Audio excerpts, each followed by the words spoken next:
Hai semuanya, pada kesempatan kali ini saya akan mempresentasikan materi dengan topik perencanaan program kesehatan masyarakat. Tapi sebelum itu, perkenalkan, nama saya Julie Cisinubatonis dengan NIM 2407010004. Yang pertama, pengertian perencanaan program kesehatan masyarakat menurut Hani Handoko, yang dimana ia mengatakan bahwa bagian dari setiap kegiatan baik di tingkat puskesmas, rumah sakit maupun dinas kesehatan memiliki perencanaan yang di dalamnya terdapat proses pemilihan serangkaian kegiatan dan pengambilan keputusan lanjutan yang berkaitan dengan 4 hal penting. Yang pertama, apa yang harus dilakukan. Artinya, kita menentukan masalah kesehatan apa yang menjadi prioritas dan kegiatan apa yang perlu dilakukan untuk mengatasinya. Yang kedua, bagaimana melakukannya, yaitu strategi atau metode yang digunakan agar kegiatan berjalan efektif. Misalnya, apakah dilakukan melalui penyuluhan atau vaksinasi atau surveillance. Yang ketiga, kapan melakukannya.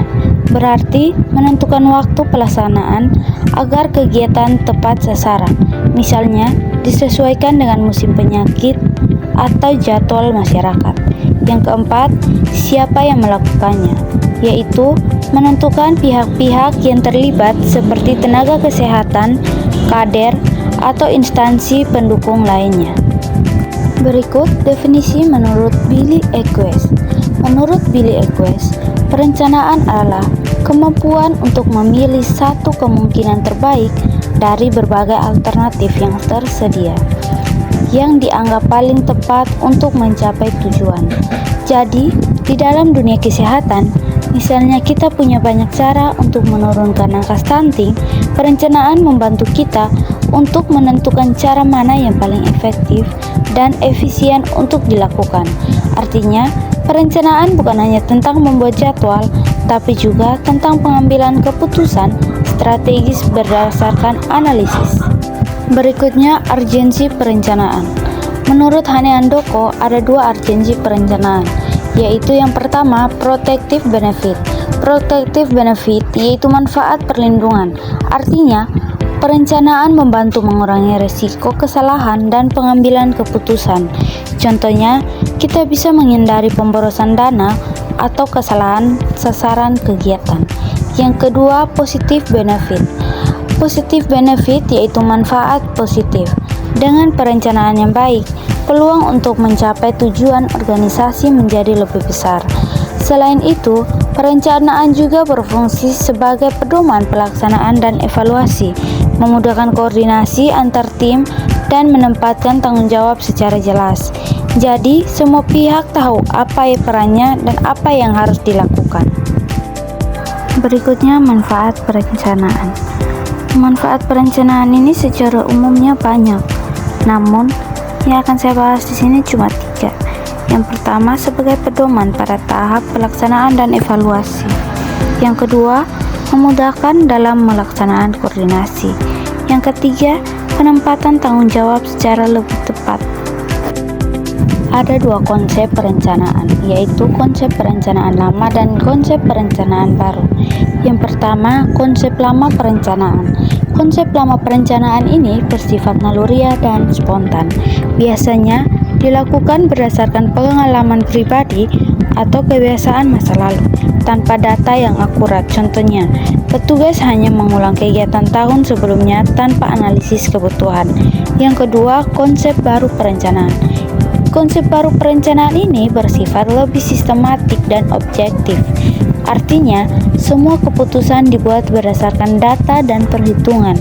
Prosesnya disengaja terstruktur dan menggunakan pendekatan ilmiah. Jadi, perbedaan utamanya adalah dulu perencanaan dilakukan berdasarkan intuisi, sekarang berdasarkan data dan analisis situasi yang nyata. Berikutnya, faktor yang mempengaruhi keberhasilan perencanaan. Yang pertama, perilaku individu dan organisasi. Karena perencanaan hanya bisa dilakukan dan berjalan jika semua pihak memiliki sikap yang mendukung seperti disiplin dan bertanggung jawab. Yang kedua, motivasi individu dan organisasi. karena tanpa semangat dan komitmen, rencana yang bagus pun tidak akan terlaksanakan. Yang ketiga, kecakapan atau kemampuan individu dan organisasi. Artinya, perencanaan perlu didukung oleh SDM yang kompeten dan memahami bidangnya. Yang keempat, kemampuan beradaptasi terhadap perubahan, sebab kondisi kesehatan masyarakat bisa berubah cepat, seperti saat pandemi. Perencanaan harus fleksibel agar tetap relevan. Jadi, kunci keberhasilan perencanaan bukan hanya dokumen tertulis, tapi juga perilaku, semangat, kemampuan orang-orang di dalamnya. Berikutnya, siklus pemecahan masalah atau problem solving cycle, yang dimana di dalam perencanaan program kesehatan kita sering menggunakan pendekatan yang disebut problem solving cycle atau siklus pemecahan masalah. Siklus ini membantu kita menyusun rencana secara sistematis melalui langkah-langkah berikut. Yang pertama, analisis situasi. Analisis situasi ini dilakukan dengan cara mengumpulkan data tentang kondisi kesehatan masyarakat, misalnya angka penyakit, pola gizi, atau akses fasilitas. Yang kedua, identifikasi masalah. Identifikasi masalah ini dapat dilakukan dengan menentukan masalah utama yang harus diselesaikan, seperti tingginya angka DBD atau stunting. Yang ketiga, menetapkan prioritas masalah. Karena tidak semua masalah bisa ditangani sekaligus, maka perlu dipilih yang paling mendesak. Yang keempat, menentukan tujuan. Tujuan harus spesifik dan bisa diukur, misalnya menurunkan angka DBD sebesar 20% dalam 1 tahun. Yang kelima, menyusun alternatif pemecahan masalah. Dengan mencari berbagai cara penyelesaian, lalu memilih yang mana yang paling efektif dan realistis. Yang keenam, menyusun rencana operasional. Dengan menyusun rencana operasional, membuat jadwal kegiatan, pembagian tugas, dan kebutuhan anggaran. Yang ketujuh, melaksanakan kegiatan.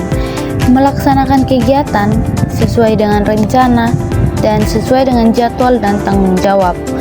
Yang kedelapan, pemantauan dan pengawasan. Dengan memastikan kegiatan berjalan sesuai rencana dan menentukan kendala di lapangan.